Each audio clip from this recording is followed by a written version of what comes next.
Myles, Andrew, here we are, the week before Thanksgiving, the Rookery Podcast channel. Since it's the week before Thanksgiving, it feels like the appropriate time to start talking about Christmas. I think Thanksgiving's been relegated to basically 1 week a year. What about you guys? Are y'all already festive with holiday cheer? I wouldn't say festive. I'm I'm sure a couple of plates might change that next week, but I'm not there yet. Is Simone already setting up Halloween decorations, Halloween decorations, Christmas decorations, or are No, y'all purists? yeah, we're purists now. Well, I mean, we bought a we started last year getting the real trees.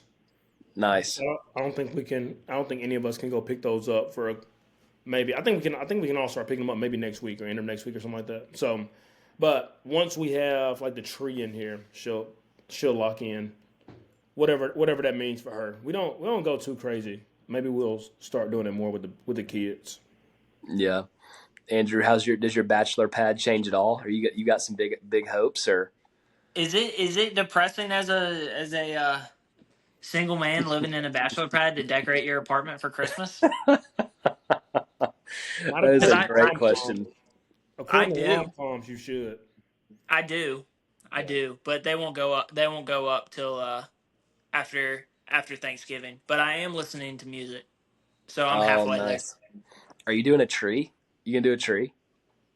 I got a little baby tree that'll go on my kitchen table. Should get a Get it? should get a black Santa. Mm, Be a is it? nice. It'd be a nice addition. I could put him up right next to Baby Yoda. Yeah, you could.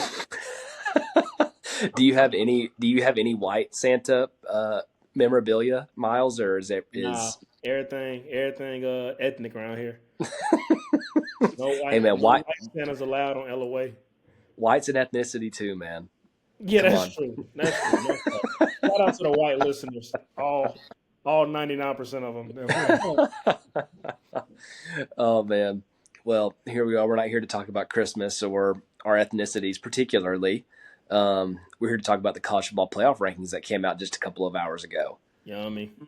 Have you guys gotten a chance to see them yet, or am I going to reveal them to you live You'll be right now? breaking it to me. I haven't looked. Only Okay. notification I got was Alabama getting moved up to 7. So Yeah. Well, yeah. I think there's a lot to talk about there. So and I think we're going to get there pretty quickly. hmm So the top six remains unchanged: Oregon, Ohio State, Texas, Penn State, Indiana, Notre Dame,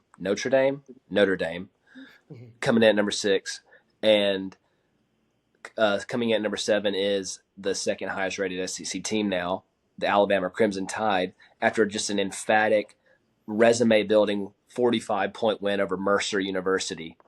Um, just that's what they really needed. Um, Miles, you mentioned getting the notification.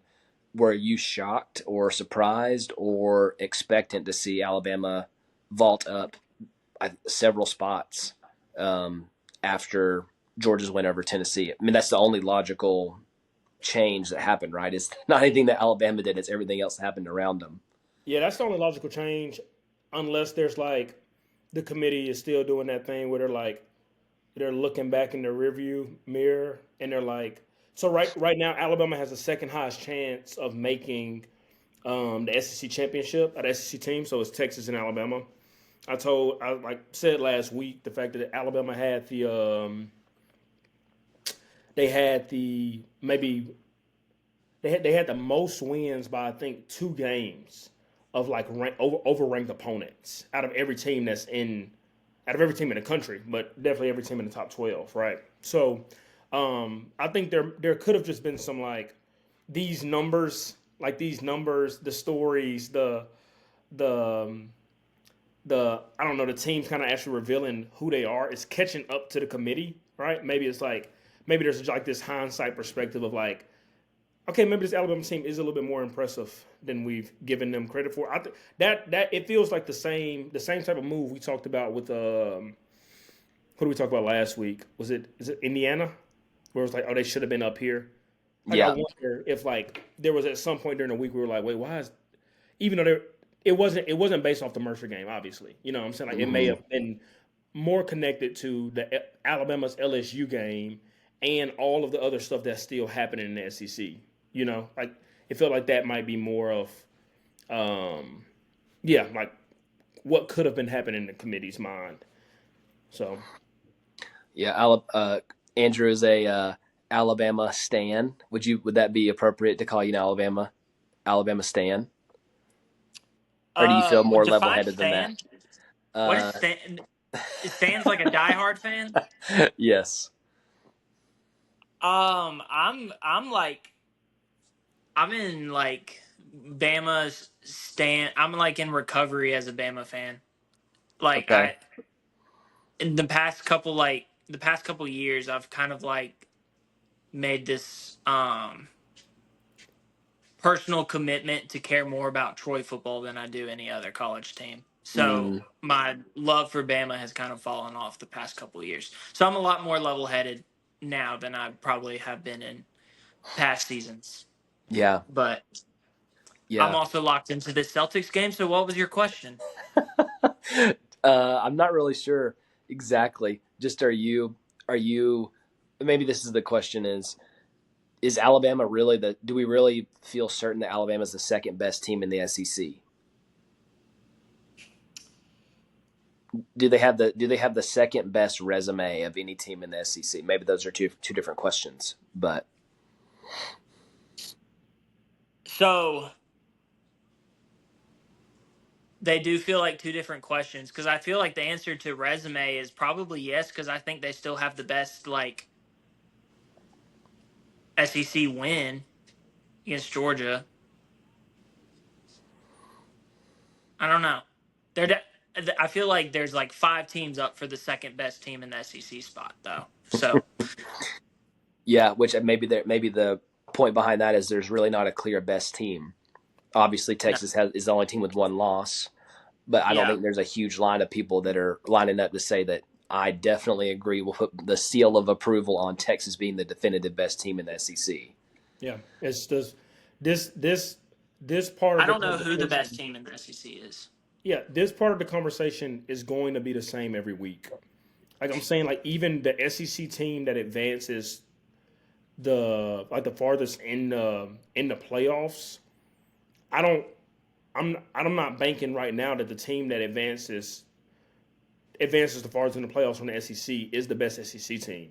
You know, like this just the conference right now is just it's a gauntlet. It's a gauntlet that's like littered with parity, right? Like I'm telling that this freaking South Carolina team, it's a shame. It's a legitimate shame that they're like that the way that we like rank teams and the way like we evaluate this stuff, there's not a way for them to be in this picture. Like right now. You know what I mean? Like it's just but the SEC just has that component more than any other conference because it's not just the fact that the teams are cannibalizing each other; it's that they're all, or at least the top half of these teams that are cannibalizing each other are good teams. You know what I mean? This isn't like a Big 12 situation. You know, like it's not that. It's completely different than that. Yeah, which I wonder if they're. I wonder if Alabama's rise. If you look at let me back up for a second. One of the main conversations that I've noticed over the last 48 hours since the SEC stuff got even more confusing with Tennessee's loss is people questioning the validity or the importance of the conference championship game.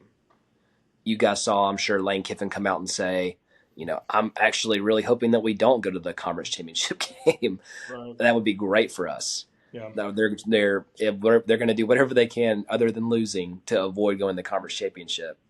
So I wonder if this placement of Alabama, given that they have the second highest odds of making the game, is some kind of premeditated idea from the committee to not punish Alabama for losing in the conference championship game if they do, Yeah. That makes 100% sense to me.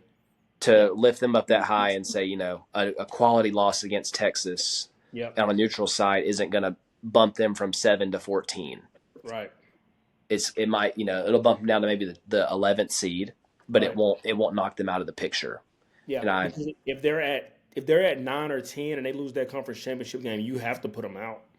right. They have to be out. So now you're saying, hey, you get to control your own destiny. You win the rest of the way. You handle business in the Iron Bowl. You go to the SEC championship, and regardless of what happens, you're in, right? Like we've Hmm. given you this cushion of sitting you at this like 7 spot kind of mid zone within the rankings. So you're given kind of this grace. Yeah, that makes a lot of sense to me. I hadn't thought about that angle at all, but that makes total sense. Do you guys agree with the ranking of the SEC teams? Let me confirm my order here. We have Tennessee or Texas, Alabama, Ole Miss, Georgia, and then Tennessee.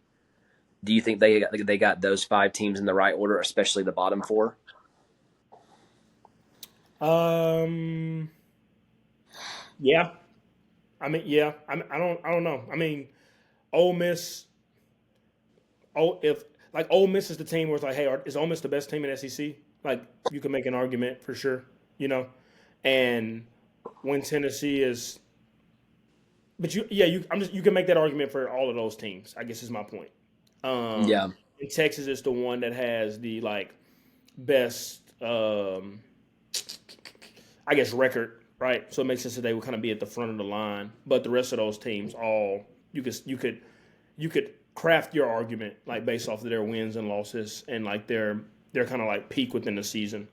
So I would say yeah though, especially after this last week. You can't have Tennessee ahead of Georgia, right? And it doesn't feel right to have Georgia ahead of Ole Miss, and it doesn't feel right to have and it doesn't feel right to have Georgia ahead of Bama either at this point. Hmm. So Yeah, I am shocked to see how little Georgia rose in the rankings after such a dominant second half over Tennessee. hmm I think they were number 12 in last week's rankings, yeah, and I think they're only number 10 now. And which how different would I have felt if they had just risen up one more spot above Miami, or if they'd moved Miami behind Ole Miss and Georgia. But I don't know. I feel like there's just like all these contradictory values that this committee is trying to implement that are just leaving everyone unsatisfied. right. Because Miami gets jumped by Alabama, but then they don't get jumped by Ole Miss and Georgia, which I feel like the only reason that wouldn't have happened is if there was some sort of like there's some sort of like face saving going on. Just like we don't want to say that we know that these 2 teams are better than Miami, but we can't say that right now because Miami only has 1 loss. Yes, but this still even that goes back to your like original kind of like theory of where you sit Miami at matters a whole lot, right? Because like they're not again like they're not. I mean, I wouldn't say that Miami's firing on all cylinders. You know, what I mean, I don't think anybody would. So like your Miami placement probably is just if you're the committee is just as strategic as your Bama placement, right? Like, how much how much cushion are you trying to give them? I told you, like I've believed this all season. The committee wants Miami in this playoffs. Mm-hmm. Like that brand, that fan base, what they bring from like a viewership like aspect and kind of like dimension, I think matters a lot to the committee. And Yeah. I think Cam Ward, like if, say Cam Ward is, I mean he's gonna be a Heisman finalist. Say he wins the freaking Heisman. I think you want that guy.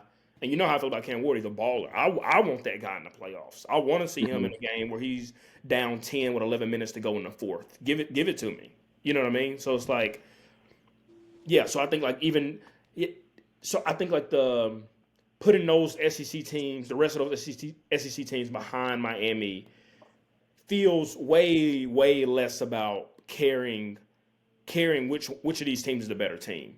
Like there's just gonna be those moments in the rankings in this season and the seasons like beyond where the committee's trying to save their future self. You know, trying to save the decision that they're gonna make at the end of the season.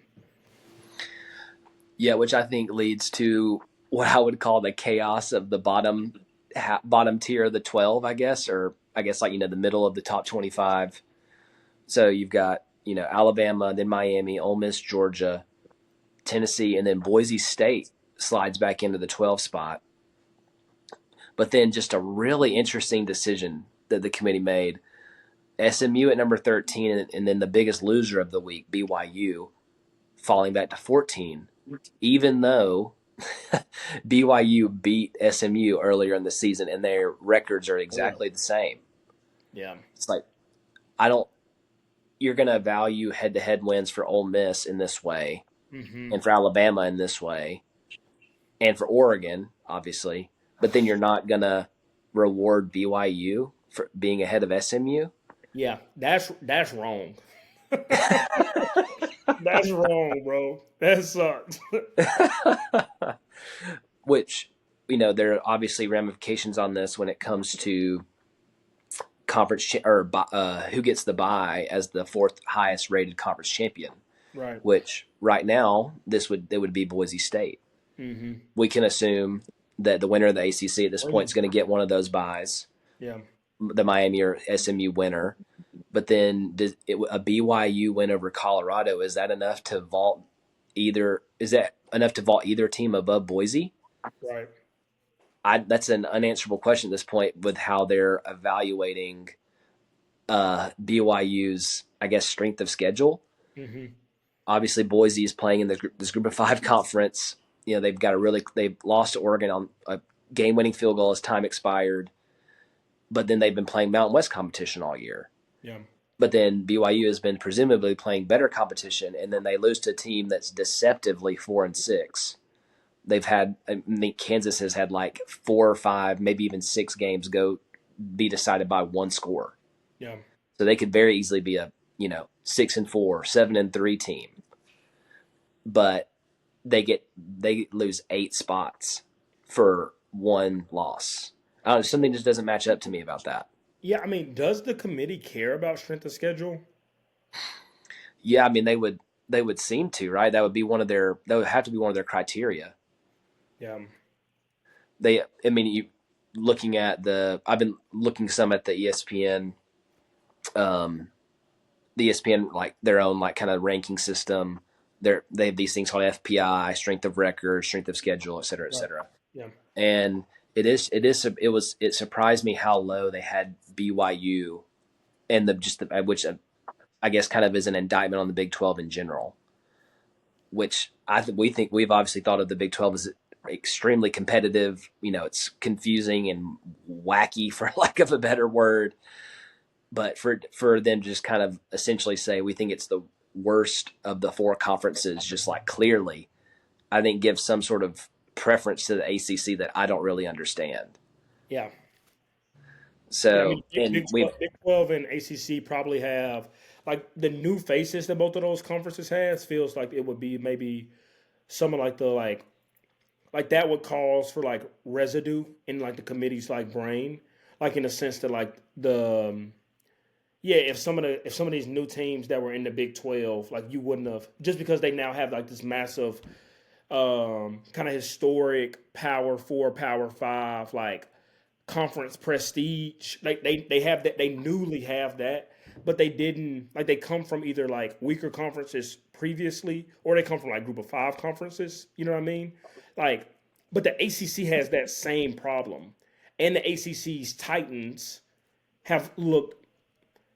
Yeah, I wonder like whose top 3 have looked worse, or maybe whose top 3 have looked best out of the ACC and the Big 12.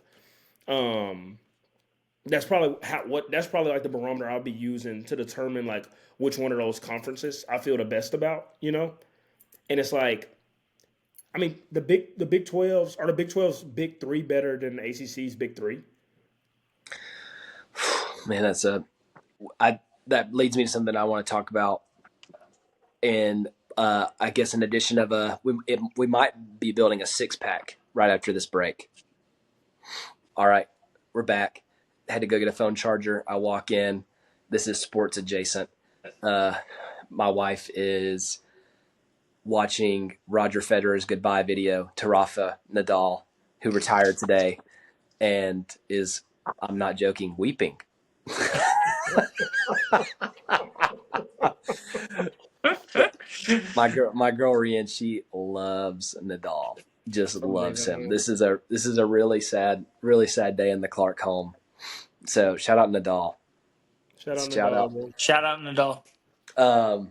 Anyway, so yeah, I left us on a little cliffhanger a second ago. You brought up the question, Miles, of who has the better top level, the Big 12 or the ACC, and would you? So I wanted to, I guess, just tease that out more. You've got in the ACC the top three teams: Miami, SMU, Clemson, Mm-hmm. and then Who you've got Clemson? Okay. real. You've got really a charcuterie board of teams in the Big 12 to choose from: Right. BYU, Colorado, Iowa State, Iowa State. Arizona Yeah. State. Yeah. Arizona State has a showdown. Who would have thought that they would be that they'd be relevant in November at the beginning of this season? I don't know who are you even putting in that third group for, or that third spot for the Big 12, Miles. Oh, I have no idea. I mean, I We think were, like yeah, it's BYU and Colorado, um, and then I don't know. Like, I mean, beginning of the year, I would have been really, really like excited to put Kansas in that spot because I just love them, hmm right? But it's like, obviously their record doesn't allow for them to be considered like one of the top three teams. Um, yeah, dude, I have zero clue. yeah. What the statement that I can't remember where I heard it first about the Big 12 that has just rang truer and truer as these weeks have gone is that it's not deep, but it's wide. Hmm. There is just so much parity. It makes the SEC look clear Yeah, at times. And yeah, so I think that maybe is the answer to our question. This first question is at just the top level.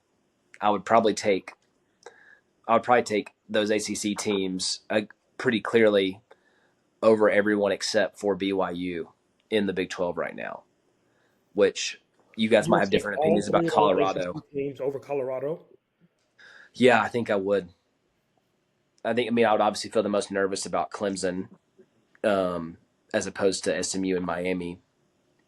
But yeah, I'm still just a Colorado skeptic. I'm getting closer and closer to true conversion and belief. Yeah, But I don't think I've reached that point of no return yet with them where I'm fully in. the I'm thought I waiting had on them this to get snake weekend, bitten. the thought I had this weekend was that Colorado is just Big 12 Miami. Hmm. Tell me more. Cam and Shador, like that feels that that one part, like that part of it feels super super clear. And then it's like, hey, like if you're really, I guess the people who really do the work on this, like the I don't know, not even the talking heads, but the real insiders. I feel like they're like, if it came to like rating either one of those teams, and both of these teams, you kind of can't help but watch because they're on TV every Saturday, just like because of the brands, right? Miami's historical brand and Colorado's new brand with Prime, but both of the O lines, both of the I guess maybe O line and D line units like feel like they're not game changers, but they have their games. You know what I mean? Like there's neither one of these are like gonna be neither one of them are gonna get an impressive PFF grade. Like neither one of those units. Like there's not gonna be when you're going into the game, like nobody's talking about Miami's O line or Miami's D line or Colorado's O line or Colorado's D line as like the difference maker. The secondaries are insanely fluky. If I'm a betting man, I love when a passing team is playing against Miami. I love when a passing team is playing against Colorado. I'm taking an over on those passing yards. I'm taking an over on the receiving yards for whoever the second receiver is, who's not going to be by Travis Hunter. You know what I mean? Like that's it. Just and both of those teams want to air it out when they're on offense. They kind of live on the big plays and they're flashy. Just a lot Yeah. of parallels. Yeah. There's a I'm whole lot of tracking with you. parallels. So, I was as you were, I guess during that break, I was sitting here thinking like, wait, what would Colorado if this is a neutral site game? Just at this point, how would I feel about Colorado against Miami? Like, if I think Colorado beats Miami at a neutral site game. Man. And I know we talked about this a few weeks ago about You know how I love Miami, so much we would love that matchup. And I think with Miami's the blackest of stumble, matchups, Moose. the stumble by Miami a couple weeks ago, I think uh, is going to deprive us of that matchup. Yeah, I don't think there's a pathway for a first round matchup with those teams, and it's sad. yeah. But man, it would have been freaking awesome. Um, the second related question, the direct question is who's the best team outside of the Big Ten and SEC. But the way I want to frame it is if you had to throw one of these teams in the arena with the SEC champion, which team would you be most excited to have on your side? You've got Miami, SMU, Clemson, Boise, Army, Notre Dame, BYU, Colorado. Which team are you going with to just say if you had one non-power 2 team, who would you feel the best about being in your corner? Is it Notre Dame? I don't know. Yeah, I mean you wish you could say Clemson because it would just make it so much easier. But Yeah, they've I'm already shown their cards in week 1. yeah, I'm not sure they like football anymore. It's weird. Um, so yeah, I mean it's probably Notre Dame. I mean we've seen Notre Dame go into like a tough like SEC environment, night game early in the season. Yes, but we've seen them like handle business against like in an SEC environment, on the road and doing it. So Yeah, producer Clem, do you have it? Who you going in the arena with? Triple option Army. That's a great segue. That's a great segue into my third piece of the six pack. Our first preview of the pod. We've got Notre Dame and Army facing off. I, finally, bel I believe in the Meadowlands on Saturday, and every impulse within me, is saying that Notre Dame is a clear favorite in this game, and there's no reason to even pick Army. Is there any thread that you guys can pull on that gives Army a legitimate chance to pull? I mean, just talk about some real chaos into this fourth highest rated conference champion. right? An Army victory, I think they came in at number 18 this week in the playoff, which is just 2 spots behind Colorado. So they're really close, and then I think 4 spots ahead of or behind BYU. I don't know. Do you guys see any pathway to Army handing Notre Dame a loss, or is it just only patriotism? Um, yeah, man. I mean, I just inverted wishbone to the moon, man. Like just believe in it. I don't know. I mean, this is the thing about this Notre Dame team. Even though we just said that they would be like our lone pick to like get us to like out of like kind of like the remainders that you would like put up to challenge the SEC champion. Um, they still have that Northern Illinois loss. Like this is not a this is a flawed team, is what I'm saying. Like this is not a perfect team. And we had this literally me and Clem and it's like some of our coworkers had this conversation like this week just about the fact that like the fact that Army is doing what they're doing this year, like it's they always have a wacky offense, right? They're always doing triple option stuff. They're always like hard to prep for. I mean, I'm assuming there just is something a little bit different in the water this year in terms of like the type of like personnel they have to execute some of this stuff. You know what I mean? And I think just I mean, and this isn't anything like super super like smart, but just prepping for a team like that when you've been playing regular, quote unquote, regular football all year, it's just not easy and not fun, you know? So I think Army is coming in, like, Army and Notre Dame are in a, this game is interesting because I think it does have a little bit more like crash course collision course potential than like maybe like everybody is talking about. Because I think this Army team just has so much momentum. This Notre Dame team, I mean, when they played Navy, they pretty much dismantled them, right? Like Yeah, I mean that. that's the other data point that you can point at and say Notre Dame has an advantage that a lot of teams that play Army don't have, Yes, and that's they've yes, already played a they team like already this. played. Yes. Um. So what I'm banking on is the fact that Army is significantly better than Navy this year, right? And I don't know. So I think like you got a flawed Notre Dame team that yes has like the grace of the fact that they've already played Navy, and you have an Army team that is just absolutely steamrolling like through the entire country this year.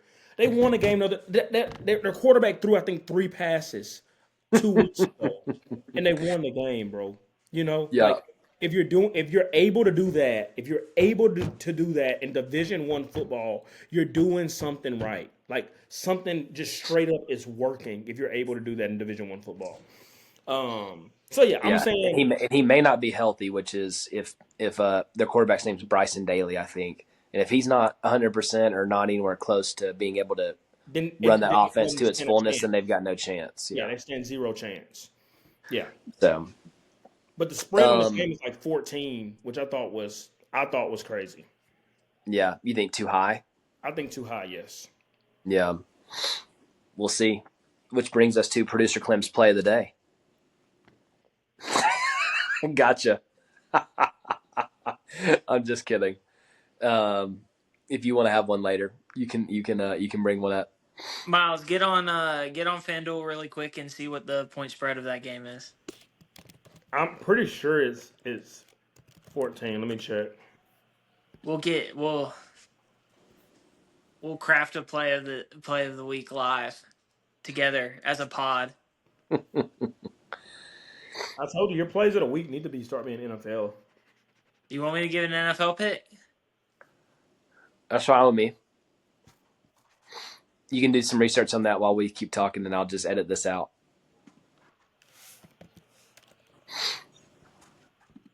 Um, going dark. So what? That was 1, 2, 3. That's 3 parts of the 6 pack. Um, I Yes. wanted to I wanted to bring us back, which or bring us back to these rankings, and I think this is just another installment in the conference wars. Right? These are just continuing to each side is getting to take up ammo in the Big Ten SEC race for supremacy, not only this year but in the bigger, I guess, like landscape of the future of college football. All of this stuff is going to get utilized and weaponized in which conference is superior. And I think the most, maybe I talked about this last week, but one of the most interesting things to me is as it shakes out right now, I don't believe that any of the SEC teams are slated to get a home playoff game. Mm. So, which in some ways Outside could of Texas, say it again. outside of outside of conference champion. Well, no, because their game will be played on a neutral site in one of the major bowl games. Oh crap. Okay. So, which it's I don't think it's going to end up this way, but Ohio State, Indiana, and Penn State would all get to host games, and Notre Dame. Then those are the four. Those would be the four hosts, which Yeah. you can assume that either Indiana or Ohio State will drop down below Alabama. Maybe, it would be Indiana's first loss. Who knows? But yeah, I think that's just kind of an interesting little subplot to pay attention to. Hmm. Which conference is gonna host more of these games? And the way it's shaking out right now looks like the Big Ten. And then can you imagine the SEC Reddit, the college football Reddit, if the SEC goes into all these Big Ten towns and beats them up in all the games? Oh There's, man, that would be amazing. That's a dream. I don't know if it's a Southerner in me, man, but I would just love that.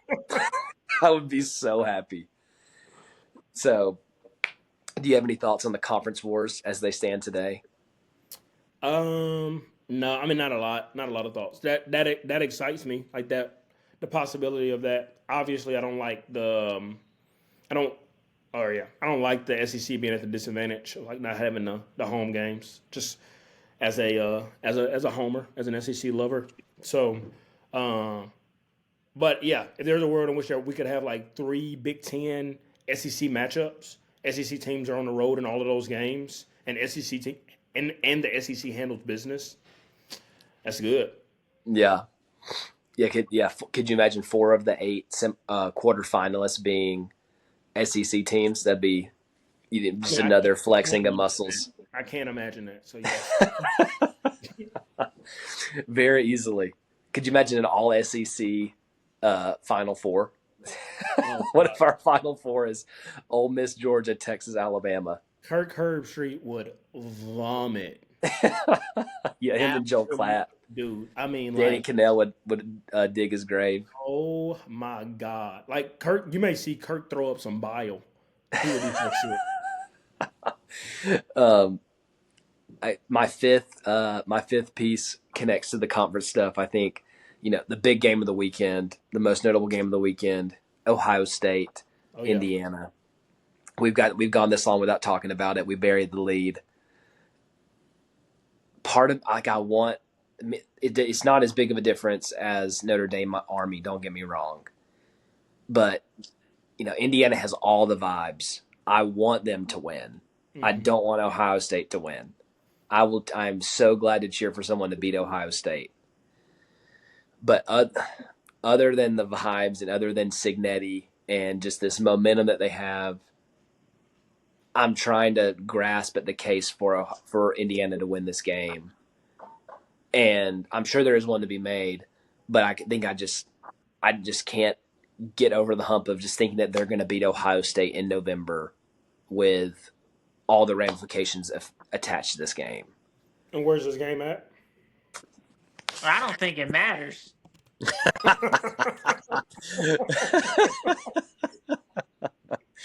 That is a great take. Why do you say so? Because I mean, Ohio State's gonna win, regardless. Your accent on I don't think it matters was Yeah, that's amazing. a cutout for Was it sure. very country? It was. I don't think it Let's see. matters. That's Oh literally what Lord. it It's was. in Columbus. It was great though. So yeah, this game it's in Columbus. You don't think it matters, Clem? No. It's just that simple, huh? It's that sad. Don't overthink it. Yeah. Do you feel the same way, Myles? As an Ohio State hater, absolutely not. Well, no, that was too extreme. I won't say that. I will say Ohio State has the two best units in this game, and there's only 6 units, right? Like, Mm-hmm. and Ohio State has the two best in their offense and their defense. Ohio State has probably 5 of the best 6 players in this game. Like, there's arguments against, but I just can't. What I can't shake is Ohio State in this spot and thinking about like Penn State. Like a Penn State team that I'm telling you right now will lose to South Carolina tomorrow. I'm telling you. I'm telling you that right now. They lose to South Carolina tomorrow. Ole Miss would piss on them. Would piss on those Nittany Lions. And Ohio I did State. not know. I thought you were about to say something else when you said Nittany.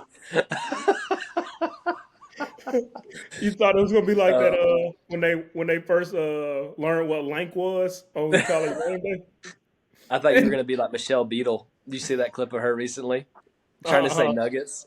She has a, Oh, she I had a did see that. Yeah, yeah. She is. She's definitely said it before, bro.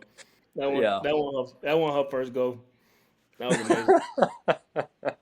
But so I'm saying like Ohio State in this spot, Ryan Day in this spot. If we really want to do it, like he doesn't always show up and show out. Like there's a lot of times where he goes into a game like this and and again, like, Ron Day is a flawed coach. Ohio State has been a flawed team for, I mean, honestly, like every year that he's been there, and they like still, I guess, like do what they like do at times. But yeah, I mean, if Ohio State plays the game against Indiana that they played against Penn State, I think Indiana has the team that could get it done. Yeah. I think that's my take. That's my take here. So, all of the odds, all of the cards are stacked up against Indiana. That is undeniable.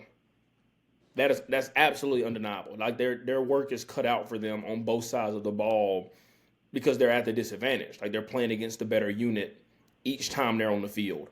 There won't be one time when Indiana's on the field where they have the better unit, which is insane, But that's insane to say about a team that's undefeated in a Power Four conference. That's insane to say. But yeah, Ohio State historically doesn't just absolutely nail these moments. Yeah, I think if this game was in Bloomington and you had all of that momentum, it would feel like a Texas 2008 kind of a direction. Yeah. And I just don't. I think because of that home field advantage, what is there a sport where home field advantage matters more than college football? Surely there's not, right? No, I mean college basketball would be the only. I say you could argue college basketball, but that's the only thing that comes close. Gosh, it really. I mean, it almost feels like a non-factor. It feels like a non-factor in the NBA, baseball, and then even in the NFL, it feels like just a totally different tier of importance. Right. But man, something about college football, that home field advantage just goes 2 miles. Yeah. It goes a long way. So I don't know. I probably couldn't make a free throw if I was in LA and Steve Ballmer was doing. Is there hot dogs in his hand? Is that what that is? Oh God, is that what it's gonna look like? Yes, that's exactly what it's gonna look like.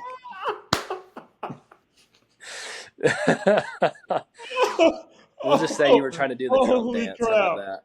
That was funny. That was really funny. Don't edit that out. Leave it in. I'll take it on the chin. Oh man. My last piece of the 6-pack. Deion Sanders. His name's been swirling around. Coaching. The coaching carousel is already getting going, especially in the NFL, which we can talk about more here in a little bit. But he said today, and I quote, that his kickstand is down. He said he's resting. He's not going anywhere. And just the simple question is, do you believe him? As the sixth part of our 6-pack. And I think I don't. I mean, Kyrie said the same thing. Nick Saban said the same thing. Nick Saban was way too soon. Well, I'm talking about when he was with the Dolphins. Not when he was at Alabama. Okay, well, even name dropping him on this pod felt too soon. I'll put an explicit content on that just for you. So, but yeah, I don't think I believe him. Yeah, I mean, I don't believe him. I want to play devil's advocate because neither one of you guys believe him. But I don't think, and I guess to clarify, I don't think that means that he's not going to be at Colorado next year. But I think this kind of like posturing of saying like I'm not even thinking about it is just like that's absolute crap. Yeah, that's absolute crap. But I mean, they may have flipped Julian Lewis. I don't know if it's official. Did they flip him? Officially? Yeah, I was about to bring that up. No, I haven't seen anything official. I've been thinking the whole time that part was even coming around that Lewis might be flipping from USC to Colorado. I was thinking, in addition to that, about how much they've been throwing out, hey, Shador goes here and Deion takes over as head coach, which just, doesn't feel like it would be like real life. That feels like way too much. That feels crazy to me. That would even be like a real thing. You know what I mean? That you would get this like 2-for-1 kind of package with like a head coach and a first round quarterback, like top 10 quarterback. Um, and I don't want to ruffle an insane amount of feathers, but I just like I still don't know. I still don't know how good of a coach Dion is. Right? This is. I mean, I know Moose. You probably understand that more than anybody because you're like a. It's way easier for you to doubt Colorado than maybe any other team in the country. But we've only seen him have success this year. You know, and it hadn't been dominant. You know, it's been the fact he's got I mean really two Heisman candidates on his roster helping get stuff done. Yeah, and I mean, I think the main point that I would raise is that Dion's greatest strength does not translate to the NFL. And don't take this the wrong way, fans of Deion Sanders, but Dion's greatest strength is the ability to build a cult around himself. Yeah. His ability to sell himself and Mm-hmm. attract these impressionable young men to whatever his aura is does not work in a professional setting. Yeah. It does not work when they're all the general managers, owners, grown men, all in a smaller environment in a 9 to 5 type place every day. That Yeah. that just won't that there's no way that I can see that working. He doesn't care about I don't think he cares about like the ball enough to Mm-hmm. like just go grind every day like that. He wants to build a brand and an organization, not just a football team. Yeah. And college is the best place for him to do that. Yeah. And honestly, the best thing for Dion's legacy would be is if Dion really, if he really was dead serious about the kickstand. It would be amazing for his legacy if he like if he built and then like if he really built like a monster like a like pseudo dynasty out of Colorado. That would be so much more impressive than if he were to have a 3 year stint in the NFL, get ripped to shreds week to week, right? For like not being like a good enough coach. And then he, I don't know, finds a way to land back at Florida State one day. You know what I mean? Or like some like bottom half SEC team or Big 12 team and take over another like Power Four school and try to do it again. Like the best thing for him to do really would be to like like make the most out of what he has, which is his own brand, and bring everything to his brand in Colorado and build that thing up until God calls him home. Like that, honestly, the best thing. Yeah, yeah. I mean, it just feels like he's found his element, and Yeah, and even the fact that it's a place like Colorado where the tradition doesn't trump his importance, right. like him going to a USC or even a Florida State or Yeah, Texas or Alabama, it just won't. It wouldn't work the same way where it could work at a place like Colorado that has some relevance but is not this blue blood of a program. yeah. I don't know another So place where he's going to go where he's going to be as important as he is to Colorado. That's the thing. right. That's the whole NFL thing. Like, hey, there's there are several people. There are several people on your that you're coaching, right? That are like significantly more like important and relevant to this universe than you are. Let alone the Hmm. fact that there's a GM and an owner above you who, like, if you start to kind of seem distasteful, you're out of there. You know, like right now, I think he has a safe amount of autonomy, right? Like at Colorado. Hmm. Yep. Well, there's our 6 pack. If any of you alcohol companies want to sponsor it, just let us know. At Miller, please, Miller Light, thanks. rookeryball at gmail.com. Um, we'll be right back with a little bit of NFL talk right after this. Yep. All right, we're back with a bit of NFL talk before we wrap this thing up. And I sent you guys this earlier, but a friend of mine, listener of the pod, faithful listener, shout out Micah, down in Fort Lauderdale. He suggested a little grid that we could use with our love of tiers. We could go top tier, TIER, and top tiers, TEARS. So we can use this, and maybe we can figure out what it means exactly as we go. So I've got a couple of good top tier stuff to talk to you guys about, and then a couple of low tier or high tier, however you want to say it. And the first is the one I'm most excited about. And I don't know if this is documented anywhere, but you guys have heard the Mark Twain quote: "History doesn't always repeat, or history doesn't repeat itself, but it does rhyme." Mm-hmm. And I feel like we're living out a rhyme in the NFL right now, a historical rhyme. And if you look at the dawning of the 21st century, there was a new quarterback who came on the scene by the name of Thomas Brady and overtook the league. And if you look 20 years later, we have Patrick Mahomes, who, just like Brady, has won 3 Super Bowls in 4 years. And then you've got Peyton Manning coming in through this kind of steady guy who eventually, pops and has his MVPs, but then eventually gets his Super Bowl. And I can't pinpoint the year.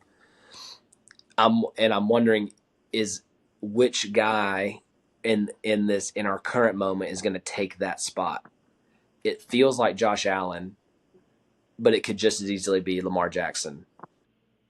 And then whoever doesn't is going to play this role of Aaron Rodgers or Drew Brees in our kind of third slot. Really important, really good. We'll probably eventually get one, but we'll just be, they won't be the number 2 guy when you remember that era. So do you guys think I'm onto something with this rhyme? Is that something that you guys have heard anywhere else before? Or do you guys think it's just a totally separate thing and it doesn't really have much correlation? Am I stretching myself? No, I mean I think like the Mahomes Brady thing is the easiest. It's the easiest comparison to make maybe in sports. You know what I mean? Definitely in the NFL. So yeah, I mean it does feel like that second spot. Like who is Mahomes like? Who's the true rival? Not the rival that we like. We want to see him play up against, like play against the most, but who's his correspondent in terms of like dominance and like taking over the league, right? Like who really is in that? Yeah, I mean the fight for second place in this scenario is insanely difficult, right? Because a few years ago, when Burrow makes his first Super Bowl, you wanna go ahead and reserve that spot for Burrow. Like that Mm-hmm. feels clear. Hey, this is going to be Joe for the next decade, either chasing, either chasing Mahomes or edging him out like every now and then. That felt like super clear. And then there's the Herbert has his shootouts. Like, oh, it's gonna be Herbert. It's gonna be Herbert. You know what I mean? Like, and obviously, like Allen has kind of maybe been like the most consistent guy there the last few years. But I think we're in this window of what Lamar Jackson is doing that just is. I think it's pretty incomparable.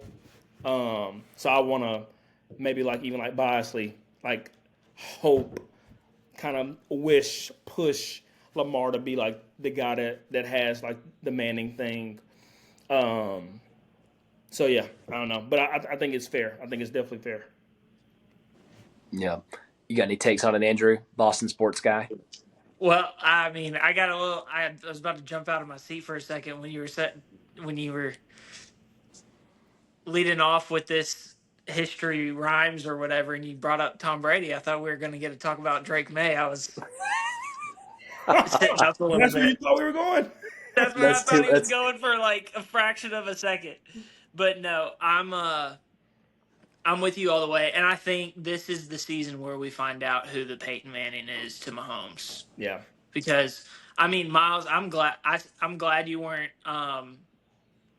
near or heard the conversation I was having with Moose. I said some things about Lamar Jackson on Sunday that would have that would have brought out your debate, Myles, and I would have been oh, very scared.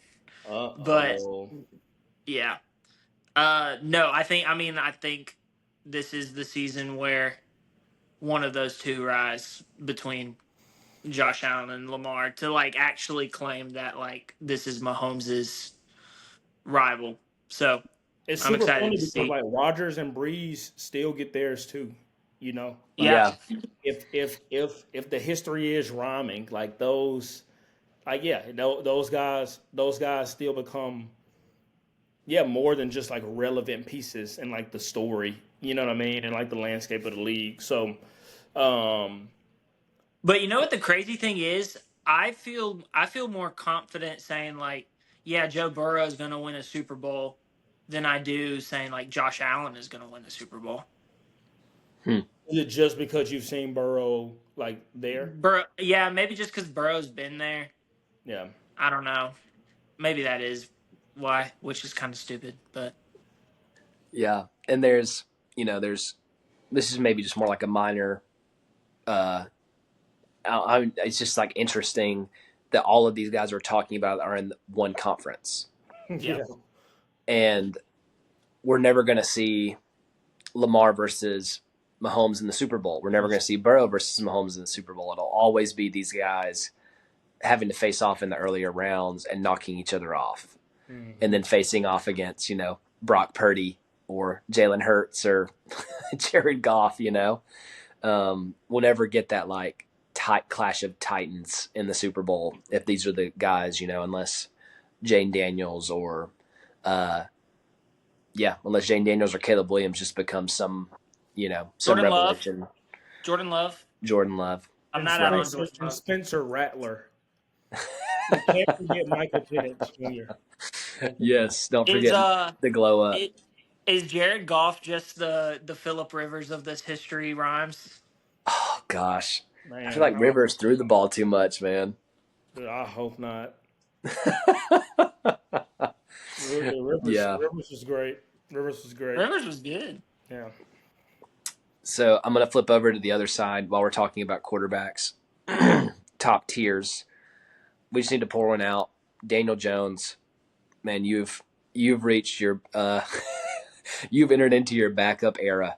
Do you guys have any parting words for the eulogy of Daniel Jones's starting career in the NFL? I need to see Tommy DeVito's agent on Twitter tomorrow.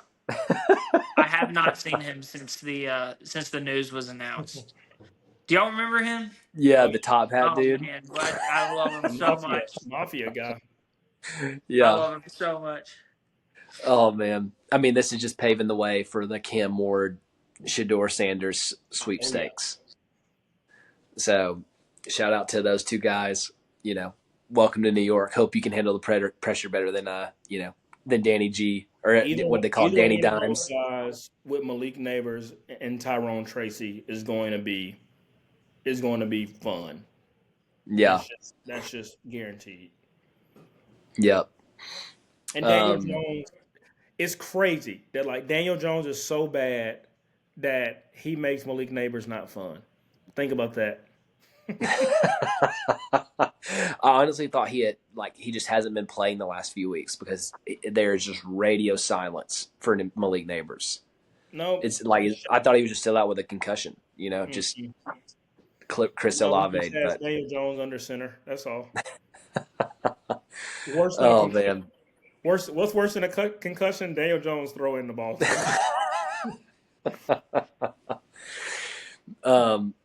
I guess this is our last quarterback piece. We're going back to the positive top tier. Bo Nix. Is he Ooh, wee. is he the best? Is he the number one in the QB rookie rankings right now? That boy balling. He went, You can't. over You can't. 80% completion percentage, 4 touchdowns, 300 plus yards. Yeah. Not exactly, a Minnesota Vikings or Pittsburgh Steelers level defense over there in Atlanta, but nonetheless, this Yeah. I mean, is he's Pat, balling. Pat Surtain said not only is he looking like the offensive rookie of the year, he's looking like the MVP. Okay, so pump the effing brakes, Mr. Surtain. Holy crap! Sit down, Pat. Glad he's a Sit fan of down, his man. quarterback though. We love to see that camaraderie. I think like Yeah, I mean, I think just he looks good. You you can't you can't skip out on what Jaden Daniels did. Like, you know what I mean? Like, he came back down to earth. Grant, like, they're all going to come back down to earth. They're rookies. Um, but yeah, Bo looks great. But that can't pull away. The recency bias of that can't pull away from what Daniels has done this season. Yeah. Do we have a Drake May case over there? Nah, he's three. I mean, Gosh, man. he is three for sure.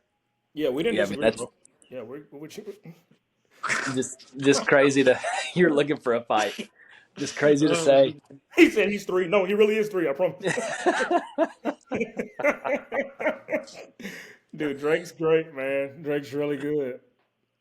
um, which maybe this we can keep going with this rookie also, quarterback 3 years thing. younger than both of those two quarterbacks. What? What'd y'all say? Oh, okay. So a couple years back, when I was still living in Mississippi, one of my favorite parts that I got to take advantage of some was riding the train. So I'd get on the Amtrak in Hattiesburg and ride up to Birmingham and get picked up.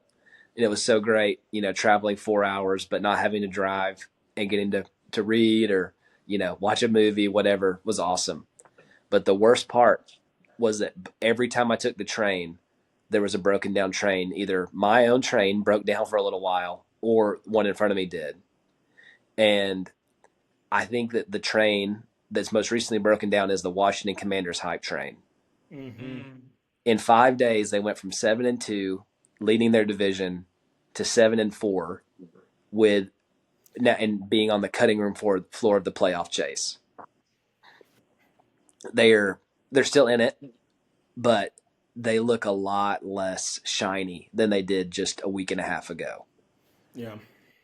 And I think the worst case scenario for them is still ending up 10-7. So I still think that they're a playoff team, but I think the level of seriousness around them has greatly diminished in the last 5 days, which is it was fun while it lasted, Washington, but hopefully next year you can go even further. Yeah. I don't know. If I was a Commanders fan, I'd still be feeling good because it's like this was never the year, Yeah, you're right? playing The with house win, money. yeah, use that analogy to like Moose before we started recording. Yeah, they're playing with house money. It's like you got your quarterback this year.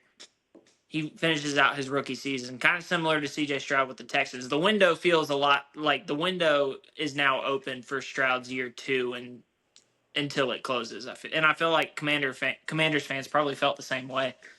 So it's like I don't know, the same way the Texans last year were seeing the wild card win as a, or did they lose to the Browns in the wild card? I can't remember off the top of my head. I can't remember either. Regardless, like getting to the playoffs was a huge win for Houston's fan base with a rookie quarterback. I got to Mm-hmm. be feeling the same way if I'm a Commanders fan. Yeah. I don't know. Yeah. Do you guys have any positive top tiers? I've got one more unless you guys have something. Positive top tiers. Yeah, just in light of the most recent weekend. Um, Steelers. That Yeah, that was that was the one they're that I had. they're Yeah. contenders. Yeah, Russell Wilson, man, Russell hustle and bustle. The resurrection continues, which it's very much not about him. It's about everything else around him. It is his defense and Chris Boswell, MVP of the game. Yeah, I mean Lamar, the monkey on his back, so to speak, of Mike Tomlin. Come on, it's a normal expression. It's Um, Clem. It's Clem. No, you made the eyes. You made the face first. you Okay. definitely made the face first, Myles. I was trying to go another one when I wrote this down today, and I literally couldn't think of another expression. So, because the Sorry, chip man. on the Yes. shoulder doesn't make sense. Yeah, But no, are it's we definitely a monkey on his back for sure.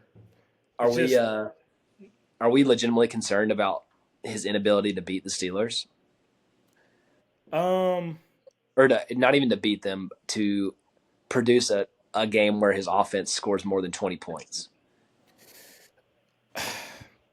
Okay, so Ryan Clark went really, really, really hard at Lamar Jackson about this. And it was like, Lamar Jackson is this Superman great quarterback, and it's so, so good until he has to play either Mike Tomlin or Patrick Mahomes. Um, and just the twist on that was making that like a negative, because if you're one of the all-time greats, you should be able to get it done like when it right, like you should be able to beat eventually everybody. Like you have to beat the people that matter to get it done. Um, and I just see the other side of that. I just see the side of like Tomlin. Like if anything, what we're seeing from like this like Steelers season is the fact that like yeah, like Tomlin is still a great coach, right? His defenses are still top defenses in the league. Culture in the NFL, as like as kind of like evasive as it is, right? Like I would say like just culture within the NFL, because of like how often like the hats are changing within the league. The hats are changing with GMs and coaches and coordinators. It's hard to like allow culture to like remain like super present. It still does matter when it does, and Tomlin has a grip on that. Maybe better than anybody in the league. Maybe Andy Reid is ahead of him, but I mean he has it. So I think like if Lamar Jackson's game where he doesn't look great comes against the Mahomes and the Tomlins, and it's just the Mahomes and the Tomlins, I'm okay with that. I think, and maybe that's wrong, but like I don't know, like if like yeah, I don't know. I don't see that as like something that's supposed to be this scratch on his like legacy, I guess. All right. The only other bonus term I had for top tier in a good way is the term hot seat. The term hot seat is just having a field day this week in the NFL. I think I saw projections where there's 9 to 10 coaching vacancies that could be very well, I guess, open. Coaching spots that could be very well be open at season's end. There's already 2, and somehow Doug Peterson survived a week in which his team lost 52-6. That's impossible. So be on the lookout for that. I mean, I think there's more heads are going to roll before the season ends. Yeah. So anyway, any final thoughts from y'all? Can I put Mac Jones still being Mac Jones in the top tier TIER category? Like we You got may. a 6th round pick out of him. You can't hide the fact that you bought with your own hard-earned money a Mac Jones jersey. And So burned it. did you actually burn it? No, I threw it in the dumpster. Is Did you buy like a legit one from the NFL store? Yes. it like $130 or the cheaper than that? 120. 120. I mean, you legitimately might as well have thrown $100 bill in the trash can, Yeah. and you would have saved money. Disgusting. Sometimes our life decisions, we can't all rationalize them. They don't all make sense. And with that, that's all we have. We'll see you guys next time. We're still bougie. Really quick, top tiers TEARS. The Bears and the Jets legitimately are just cursed franchises. No arguments here. Like I don't believe in any. I don't believe. I'm not a superstitious sports guys, but I mean, come on. How can they be that bad? No thoughts? All right. See you. Somehow, for some reason, balloons just went up around me. Because you do it with peace sign. See you next time, bro. Yo. Gravity, I'm confident, I'm walking in, I own the fence, I promise this. Gravity, bring me back to Mars, yeah.